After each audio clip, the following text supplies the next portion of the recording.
amigos por continuar en nuestra sintonía. Revisamos la información política de nuestro país. Les contamos que decretos leyes, este mecanismo mediante el cual el presidente Guillermo Lasso gobernará por los próximos meses, serían vigilados por una veeduría ciudadana. El Consejo de Participación Ciudadana y Control Social está al frente de esta propuesta. El Consejo de Participación Ciudadana y Control Social le quiere poner el ojo a los decretos ley que emite el presidente Guillermo Lasso durante lo que resta de su mandato, luego que entró en vigencia la muerte cruzada. Lo hará a través de la creación de una veeduría ciudadana. No es que se puede realizar cualquier proyecto de ley, tienen que ser de temas respecto de reformas económicas y que tienen que ser urgentes. Es decir, no significa que en este caso el Ejecutivo esté autorizado para incluir todas las leyes que en su momento fueron debatidas en la Asamblea y mucho menos las que fueron negadas. La iniciativa tendrá el carácter de nacional. La integrarán 2 abogados con experiencia en derecho tributario y laboral, a quienes se sumarán igual número de economistas. Su trabajo consistirá en emitir informes parciales en 10 días hábiles luego que los decretos sean publicados en el registro oficial. La convocatoria para su conformación se la efectuará en los próximos días. Es importantísimo que sobre todo las universidades, los colectivos, los gremios, los colegios de abogados, los colegios financieros, económicos y demás puedan estar sobre todo vigilantes de estos proyectos de ley. El analista político Mauricio Alarcón, queriendo refrescarle la memoria al titular del Consejo de Participación, Alenbert Vera. Hablando de decretos ejecutivos vinculados a la urgencia en materia económica, solo la Corte Constitucional tiene la posibilidad de hacer una revisión real y obviamente aprobar esos decretos y permitir que entren en vigencia o bloquear su entrada en vigencia por no estar ajustado al artículo 148. La cualidad de aprobar o vetar en este caso es exclusiva de la Corte Constitucional, sin embargo también se puede hacer partícipe de aquello a través de la ciudadanía. Alarcón no termina por convencerle la buena intención del Consejo, que en esta ocasión su presidente Vera es de las filas correístas. Como que se pretende politizar este tema. El tema se politiza desde varios frentes y el Consejo de Participación Ciudadana no es la excepción.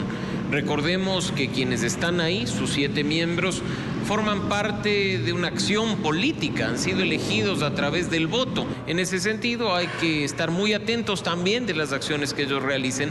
A ver si en verdad la participación de la ciudadanía es la que predomina, informó Héctor Romero.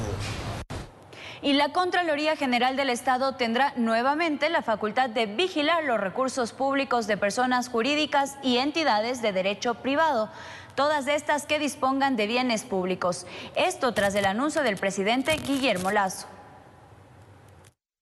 Fue en marzo pasado que el presidente de la República, Guillermo Lasso, modificó el reglamento de la Ley Orgánica de la Contraloría. Con esto, aparentemente disminuyendo su campo de acción. Sí, la Contraloría tiene la facultad de fiscalizar el uso de los recursos públicos, también de las personas privadas, sean naturales o jurídicas, porque bien podría pasar que una persona natural o jurídica también utilice fondos del Estado para los distintos fines, por ejemplo, para concesiones, entre otras cuestiones. Pasaron cerca de 2 meses para que el jefe de Estado regrese a ver por el retrovisor y deje las cosas tal como estaban. ¿Y qué es lo que establece la reforma que fue publicada el 20 de mayo, hace unos días? Que ahora todas las instituciones, todas las personas naturales o jurídicas de derecho privado que utilicen fondos del Estado independientemente de su porcentaje, están sujetas al control de la Contraloría General del Estado. Así se podrá auditar, por ejemplo, a entidades financieras y bancarias cuyo capital social, patrimonio, fondo o participación tributaria lo integren con recursos públicos. También sociedades civiles, fundaciones, compañías y sociedades mercantiles sujetas al derecho privado, entre otras. Lo que aplaude Roberto Guevara, experto en contratación pública. Ojo, aquí muchas de estas van a caer en la circunscripción territorial de lo que es Guayaquil. Guayaquil es el GAD que tiene mayor cantidad de fundaciones donde tienen fondos públicos. Otra de estas entidades privadas que administran recursos públicos son los entes contables y jurídicos, fondos, fideicomisos mercantiles, que hay algunos de ellos constituidos con recursos públicos. Otra numeración también es lo de establecimientos educativos particulares, laborales, comisariatos, corporaciones y otras que reciban subvenciones económicas o subvenciones sociales utilizando recursos de carácter público. Cabe recalcar que la Constitución de la República le da la posibilidad al primer mandatario de efectuar modificaciones en la Contraloría en lo concerniente a su reglamento, informó Héctor Romero. Y la Corte Constitucional ya tiene fecha para analizar la reforma tributaria. En este marco, el organismo pidió que el presidente Lasso justifique la urgencia económica de los cambios tributarios. El próximo 6 de junio es la fecha establecida por la jueza constitucional Alejandra Cárdenas para llevarse a cabo una audiencia pública telemática. Esto con el objetivo de revisar el primer decreto ley de urgencia económica emitido por el presidente Guillermo Lasso luego de la muerte cruzada. A la diligencia del 6 de junio fueron convocados el presidente Guillermo Lasso, el ministro de Economía y Finanzas Pablo Arosemena y el procurador general del Estado, Juan Carlos Larrea.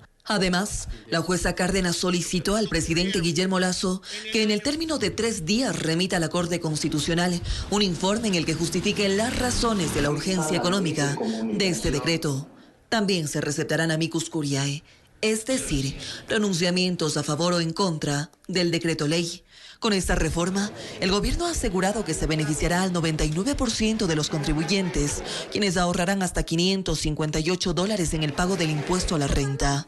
De aprobarse este decreto, la ley entrará en vigencia desde este mismo año. En Quito informó Ismenia Solórzano.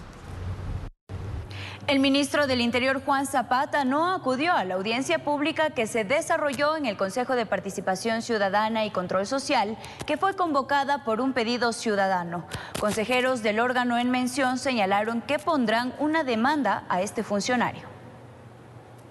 Con los churros de hecho se quedaron los ciudadanos que acudieron a la audiencia pública en la que Juan Zapata debía explicar la ejecución presupuestaria realizada en el periodo 2022. Que nos manden la respuesta así, nos parece una falta de respeto total. Exigimos que venga acá a rendir las cuentas a los ciudadanos. La excusa presentada por el ministro Zapata mediante una carta señalaba al Consejo de Participación Ciudadana y Control Social que su inasistencia se debía a que la ciudadanía no le puede convocar, sino solo solicitar su comparecencia. Al tenor de lo que establece el 73 y siguientes de la Ley Orgánica de Participación Ciudadana, es el ciudadano el convocante a la audiencia pública y nosotros como autoridad tenemos que acatar esas decisiones de los mandantes. Y era obligación también del ministro hacerse presente en esta audiencia para que rinda cuentas. Según la ciudadanía, el ministro del Interior debía explicar el por qué existe un gasto presupuestario de $0 durante el periodo 2022. Evidentemente, el señor ministro ha ejecutado el gasto corriente,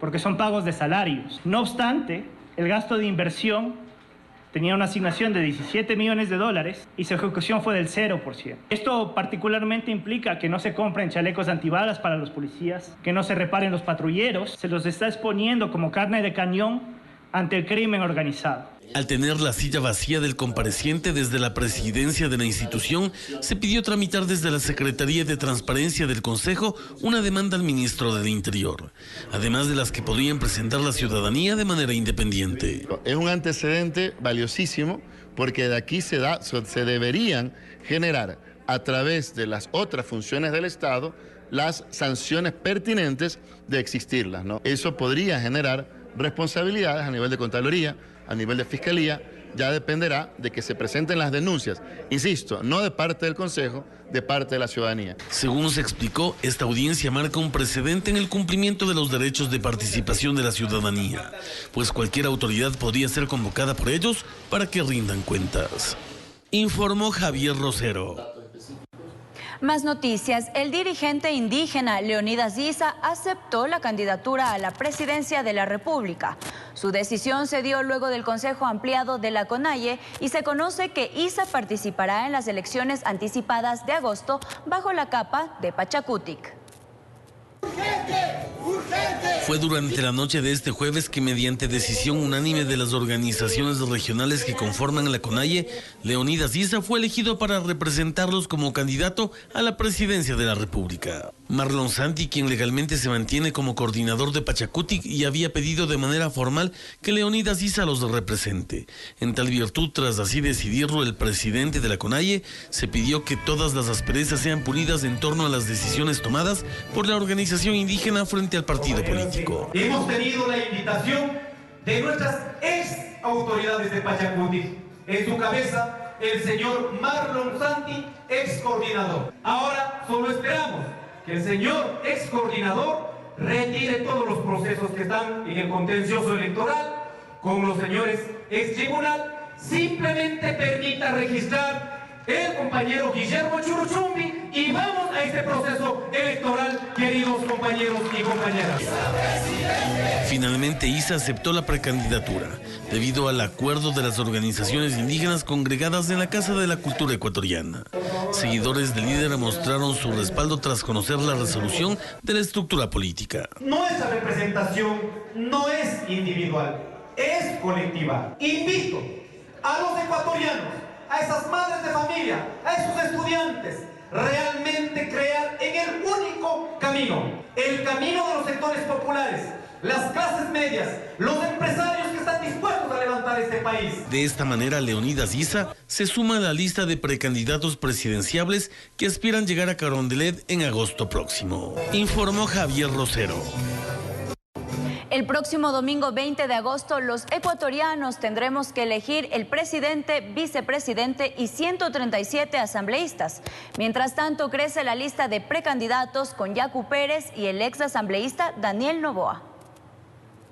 En este contexto, el Consejo Nacional Electoral convoca a todas las ciudadanas y ciudadanos. Ecuador ha vuelto oficialmente a elecciones anticipadas tras la muerte cruzada de la Asamblea Nacional a manos del presidente Guillermo Lasso.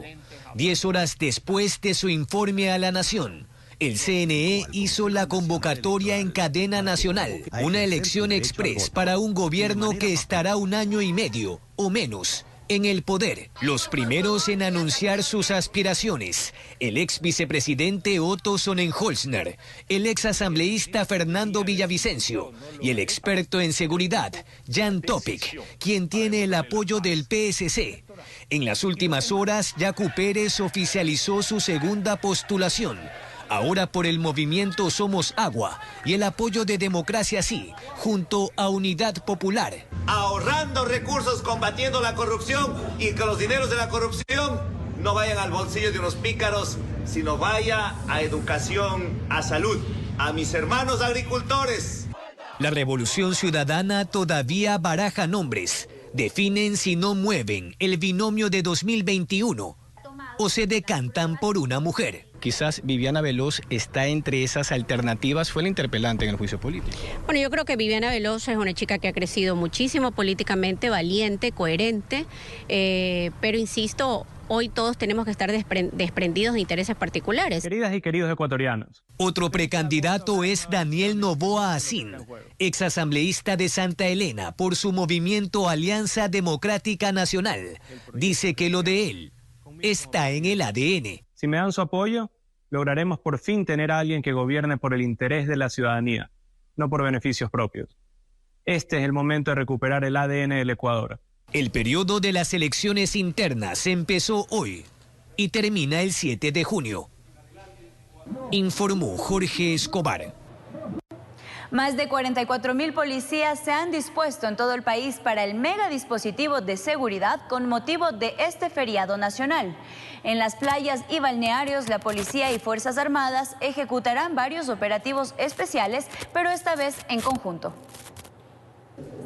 Desde el mediodía de este jueves, personal preventivo, investigativo y de inteligencia de la Policía Nacional se encuentra desplegado en todo el territorio con un mega operativo de seguridad con motivo del feriado por la batalla de Pichincha. El dispositivo estará activado hasta el próximo lunes 29 de mayo hasta las 6 de la mañana. Un despliegue operativo a nivel nacional de 44.588 servidores policiales. Dentro de ello se va a dar mayor énfasis a los eventos que se van a realizar especialmente en la provincia del Guayas, de Pichincha, tenemos en la provincia de Imbabura, en la provincia de Santa Elena. El personal policial estará ubicado en centros comerciales, plazas, parques, terminales terrestres, centros turísticos, ejes viales, con el objetivo de precautelar la seguridad, movilidad e integridad física de la ciudadanía y sus bienes. Según las autoridades, se ejecutarán operativos especiales en conjunto con las Fuerzas Armadas, poniendo énfasis en lugares de mayor afluencia, como playas y balnearios, además de espacios donde se tenga previsto eventos públicos. Existe un operativo especial de la Policía Nacional y entiendo también de Fuerzas Armadas, especialmente en balnearios como Montañita, como Manta, como Salinas, como Esmeraldas. Es decir, todas las playas de Manabí están contemplados para que la ciudadanía vaya con absoluta tranquilidad. Recomendaron a la ciudadanía hacer uso de los servicios policiales como traslado de valores para evitar incidentes. Van a hacer un despliegue especial por parte del eje preventivo para salvaguardar especialmente los domicilios bajo la modalidad de encargo de domicilio para las personas que decidan salir de las ciudades. Insistieron que en caso de emergencia comunicarse de inmediato al EQ 911, quienes estarán completamente operativos. Vamos a brindar una cobertura en todo el territorio nacional y contamos con la operatividad de 7.244 cámaras a nivel nacional. En Quito informó Adriana Rojas.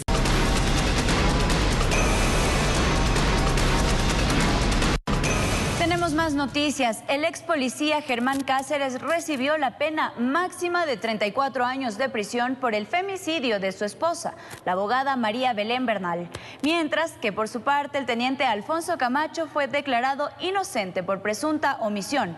La diligencia, que duró más de 7 horas, se desarrolló en el Complejo Judicial Norte. Germán Cáceres, autor confeso del femicidio de María Belén Bernal, fue sentenciado por el crimen la noche de este jueves. Un tribunal de garantías penales también se pronunció con respecto al teniente Alfonso Camacho, pues la parte acusadora pedía 22 años de prisión por supuesta omisión. Germán Cáceres es culpable, le ha impuesto la pena de 34 años con 8 meses de prisión, y respecto del señor Camacho ha considerado que tienen dudas respecto de lo que ocurrió realmente y, según la norma, la duda favorece siempre al reo, al procesado. Es por eso que se le ha ratificado el estado de inocencia. La defensa del caso Bernal analizará si apelan esta última decisión de los magistrados. El teniente Camacho compareció de manera presencial. Su defensa dijo que las pruebas fueron contundentes para demostrar la inocencia de su cliente. Había prueba de que él no escuchó. La pericia fue clave en este caso. La pericia clave, el audio también clave para todo. Por su parte, Cáceres compareció vía telemática. Él aceptó su culpabilidad y pidió que se lo mantenga en la cárcel 4 de Quito. La permanencia de Cáceres en la cárcel número 4 será decisión de la SNAI.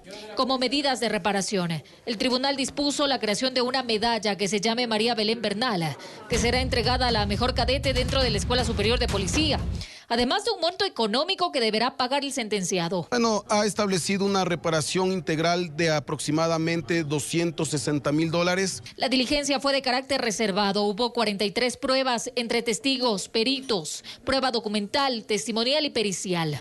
Durante toda la jornada, colectivos se concentraron en los exteriores del Complejo Judicial Norte, gritaron consignas, rechazando los femicidios en el país. Estaban con banderas, pancartas, tambores y pitos. Recordemos que el cuerpo de María Belén Bernal fue encontrado en el Cerro Casitagua 10 días después de haberse reportado su desaparición en septiembre del 2022. Su esposo huyó del país, fue localizado en Colombia. Desde allí permanece detenido por el crimen. La abogada quiteña dejó un hijo de 13 años en la orfandad. Me siento conforme porque es lo máximo que determina la norma. Sin embargo, esto no me devuelve a mi María Belén. Seguiré en las calles. Informó Marilyn Jaramillo. La inseguridad y la violencia criminal le costarán al Estado ecuatoriano cerca de 7.000 millones de dólares. En el 2023 este gasto, a decir de expertos, podría reducirse si el país contara con una política pública de prevención del delito. Esto se necesita para construirla. ¿Cómo aplicarla? En la siguiente nota le contamos. El costo de la violencia en Ecuador no solo se mide por lo que se invierte, sino también por lo que se deja de percibir. El Banco Interamericano de Desarrollo calcula que la inseguridad es uno de los principales gastos para el país. Eso significaría que para el Ecuador el costo sería alrededor de $7.000 millones. Especialistas creen que el costo seguirá incrementando, pues Ecuador no cuenta con una política pública de prevención del delito. Es necesario que las instituciones de la seguridad logren generar, una planificación que permita mirar el problema de la seguridad no atado a la coyuntura, a lo que sucede hoy, sino en una perspectiva de más largo plazo para entender qué es lo que puede llegar a suceder y cuál es el tipo de seguridad que el Ecuador quiere construir. Según estimaciones del Banco Mundial, la prevención es 30 veces más barata que los gastos de mitigación o remediación para los estados. Es mucho más fácil evitar que la vasija se rompa a que una vez que se rompa volverla a poner junta. Entonces siempre los programas de prevención van a ser más efectivos e incluso más baratos. Medellín, por ejemplo, dejó de ser una de las ciudades más peligrosas del mundo debido a la adopción de políticas públicas de prevención del crimen organizado. Se enfocaban en todo lo que era cultura, arte y deporte. Y les hablaban a los jóvenes y fomentándoles que no se metan en todo lo que sea el crimen organizado transnacional. Combatir el crimen, sostienen, no solo requiere de armas, sino fundamentalmente de proyectos de inclusión social. Hay que un poquito lavarle el cerebro a la juventud y hacerles entender que lo que ellos quieren es ser abogados, quieren ser doctores, quieren ser deportistas y no quieren ser un narco. Informó Álvaro Terán. Especialistas de la misión médica internacional Project Perfect World trabajan de la mano del Hospital Alberto Gilbert para operar gratuitamente a niños con malformaciones traumatológicas, congénitas o adquiridas. Los doctores estarán realizando cirugías hasta este sábado. Juan Aicar, de 10 años, quien padece de displasia bilateral de cadera, fue uno de los beneficiados con la operación gratuita. Estaba su hueso fuera de las caderas, tenía una movilidad limitada. Él ha sido operado ya 5 veces. Mi pierna ya se va a igualar con la otra.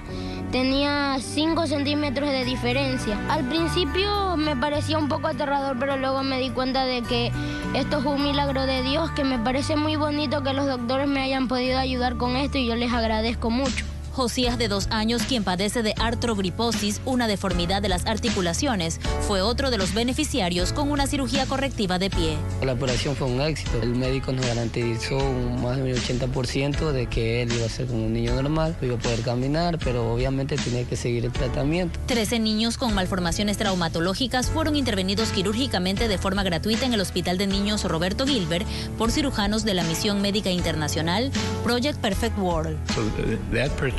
La idea de este tipo de cirugía es prevenir la artrosis y evitar que a futuro estos nenes tengan que realizarse artroplastias de cadera.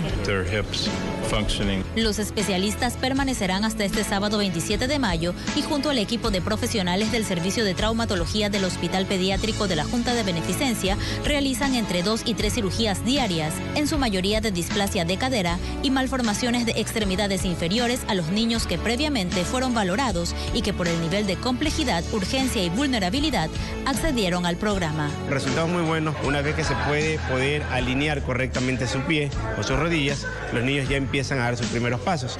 Más de 100 pacientes recibirán gratuitamente los implementos ortopédicos acorde a sus medidas y necesidades específicas, informó Roselena Vasconés. Empresarias del Ecuador reciben capacitaciones gratuitas para potenciar sus negocios bajo un enfoque de prevención de violencia contra las mujeres. De acuerdo con un estudio, en Ecuador, 54 de cada 100 microemprendimientos se ven afectados por la violencia de género. En ese marco, Previmujer capacita a empresarias para potenciar sus negocios bajo un enfoque libre de violencia. No solamente afecta a mí, también afecta a mi hogar, pero también a mi negocio. Con cierre de negocios se pierden ingresos por mis gastos personales que tengo en atención médica, en servicios legales, de salud, se pierden gastos de bolsillo. Esto afecta directamente económicamente a mis negocios. En este mes se desarrolló la segunda promoción de este programa que capacitó a 40 emprendedoras del país. Nosotros tenemos unos compromisos, llevamos unos compromisos cada emprendedora o cada empresaria, y mi compromiso es lograr que mi espacio, que mi empresa se vuelva un lugar seguro para las mujeres. Que puedan contar aquí con todas las herramientas para lograr erradicar la violencia de género en sus hogares y en su entorno, y claro, lograr que todos nuestros colaboradores manejen este sitio como un lugar seguro.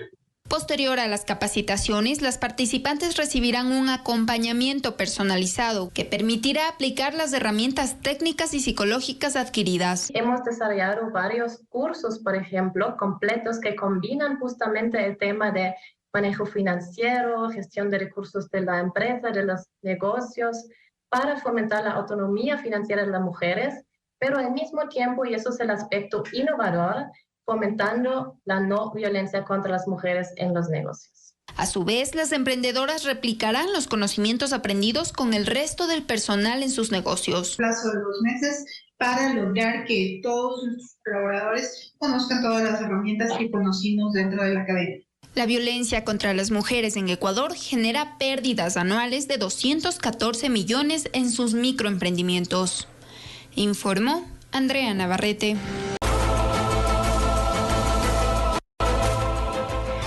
7:31. Retornamos con la información. 4 fallecidos y 5 heridos dejó como saldo un ataque a bala en una cancha sintética en el barrio Puerto Azul, en la ciudad de Machala. Las víctimas fueron baleadas mientras jugaban fútbol. Una noche de terror fue la que vivieron moradores del barrio Puerto Azul, ubicado en Machala. Hasta esta cancha, donde jugaban cerca de 12 jóvenes, llegaron sujetos armados y les dispararon sin medir las consecuencias. Aquí al lugar han llegado 4 personas a bordo de 2 motocicletas, quienes desde la parte externa de la cancha de fútbol, la cancha deportiva, realizan varias detonaciones con arma de fuego. Como resultado del ataque armado, fallece en el sitio Marvin, de 16 años, y Jorge Felipe Vera Granda, de 21, mientras 7 personas más con heridas graves fueron trasladadas a distintas casas de salud, donde horas más tarde se comprobó el deceso de Rodolfo Calle, de 22 años, y Jorge Abraham Cun Alegría, de 23. Estamos determinando si es que el atentado estuvo direccionado específicamente a una persona, pero por los indicios balísticos y los rastros de los indicios balísticos que se encuentran, se puede determinar que no direccionan específicamente el atentado contra una persona. Regados por el piso se hallaron más de 50 indicios balísticos de armas cortas y largas. Llanto, dolor y mucho miedo se notaba en los rostros de familiares de las víctimas y habitantes del sitio. De los indicios que se observan en el lugar, hay indicios de armas 9 milímetros y calibre 2.23. El personal de DINASED investiga qué motivó a los gatilleros a atentar contra la vida de todas estas personas, asesinando a 4 y dejando a 5 luchando por sus vidas en distintas casas de salud. Informó Richard Ceballos. Los cuerpos sin vida de los 2 taxistas que fueron secuestrados y sus vehículos incinerados en Machala, provincia de El Oro, aparecieron flotando en el mar. Las víctimas presentaban impactos de bala. El primero en aparecer fue el cuerpo de Yasmani Marcelo Zambrano Vivanco, de 31 años. Fueron pescadores quienes localizaron el cadáver en una playa del sector Pongalillo, en el archipiélago de Jambelí. A pesar del tiempo de descomposición de los cuerpos, pues se evidenciaba varias heridas producidas por impacto de proyectil de arma de fuego.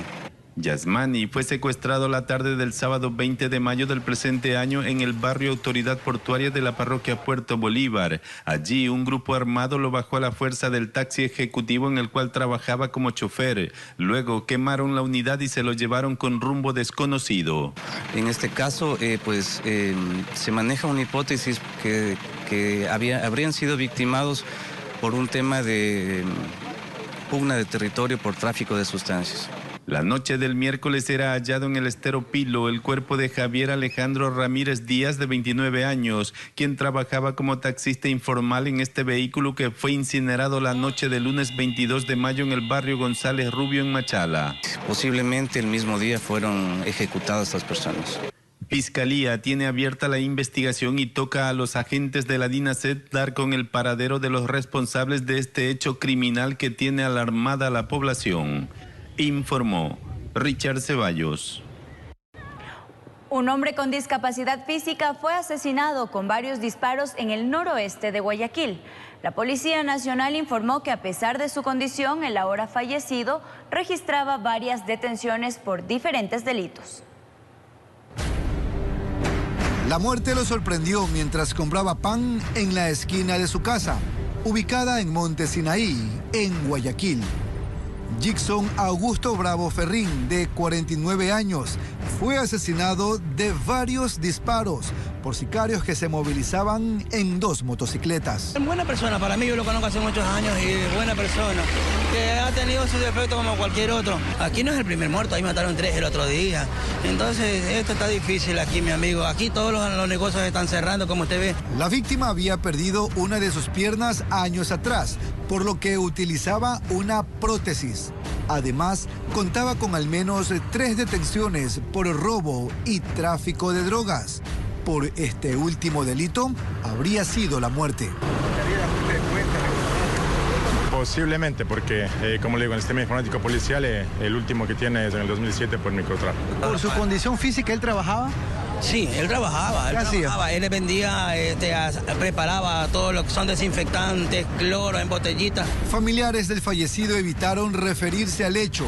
En tanto, habitantes del sector mencionaron que hace 2 días ya intentaron asesinarlo, pero se salvó. Con este caso, suman más de 950 crímenes ocurridos en lo que va del 2023 en la zona 8 del Guayas.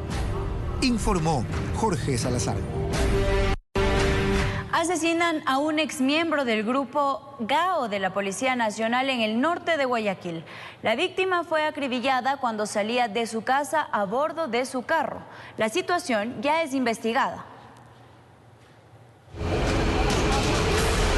Este hombre, identificado como Edwin Casierra, ex miembro de la Policía Nacional de 40 años, fue sorprendido por gatilleros que esperaban que saliera de su casa, ubicada en Samanes 3 al norte de Guayaquil, para acabar con su vida. Lo interceptaron y procedieron a dispararle por la ventana de su carro. En una ambulancia lo trasladaron a un hospital cercano donde solo confirmaron su deceso. Moradores del sitio se mostraron consternados por la violencia. 3 disparos primero, a las 10:16 y luego de unos 5 segundos más, 2 disparos más.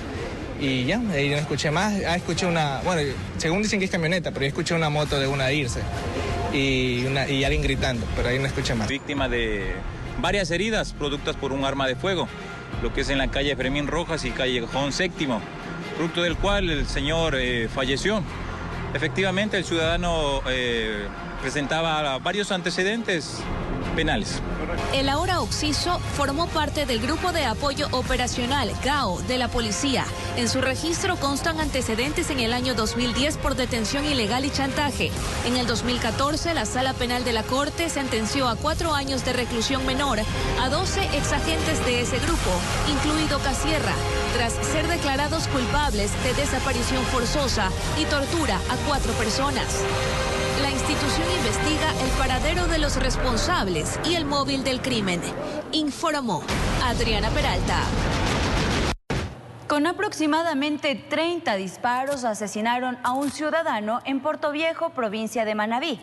La víctima circulaba en un automóvil con una mujer que también resultó herida y horas antes había salido de la cárcel de Jipijapa. En el sector de la avenida 15 de Abril y Miguel Achalcíbar, en Portoviejo, consideraron eso como un ataque armado bestial, por la forma como sujetos se bajaron de una camioneta y con pistola en mano abrieron fuego contra este automóvil, donde asesinaron al conductor. Se logró ubicar la camioneta causante de este asesinato. En este momento estamos verificando, ya que aparentemente estos ciudadanos van por un callejón del sector y se suben en unas motocicletas que le han estado esperando en el lugar. El vehículo había sido robado en días anteriores en Guayaquil, en el sector de Portete. Una mujer que lo acompañaba resultó herida y fue trasladada en una ambulancia hasta una casa de salud. En cuanto a él, un hombre conocido en la capital manabita y también en Manta como Chibolo, murió en el lugar. La mayoría de los proyectiles ingresaron a su cuerpo. De lo que se pudo levantar como indicios, tenemos 20 indicios en el lugar de los hechos y al parecer el ciudadano tiene 28 heridas de arma de fuego su cuerpo. Agentes de criminalística fijaron los indicios que quedaron en el asfalto, todos rodeando el carro. Los disparos fueron en el parabrisas y también en las puertas. La víctima minutos antes había obtenido la prelibertad en otro cantón manabita. Es el señor Vera Chica Wilder Anselmo, el ciudadano de la información que tenemos el día de hoy a partir de las 14 a 14:30 ha salido de la cárcel de Jitijapa con una medida de prelibertad. Aún se desconocen las motivaciones de este crimen. Los asesinos los venían siguiendo y fue en esa avenida donde aprovecharon para quitarle la vida a ese hombre que registraba varios antecedentes penales, informó Charlie Pisa. Un estudiante universitario fue herido de bala por sujetos que lo asaltaron cuando esperaba el bus en el norte de Guayaquil. Los delincuentes además robaron a otros compañeros que también esperaban el transporte para dirigirse a su centro de estudios.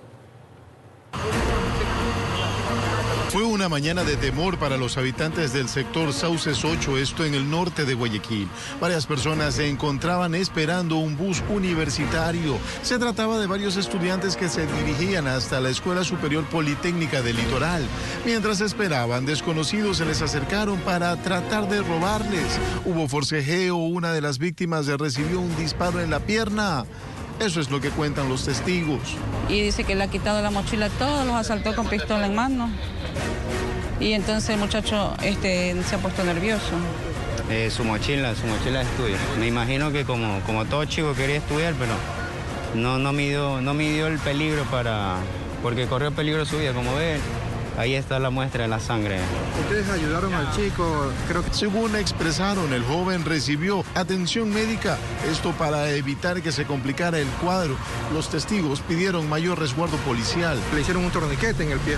Sí, para que no siga sangrando, porque lastimosamente la ambulancia se está demorando. Espol, por medio de un comunicado, aseguraba estar pendiente del estado de salud del estudiante herido, mientras que la policía acotaba que se debe estar atento.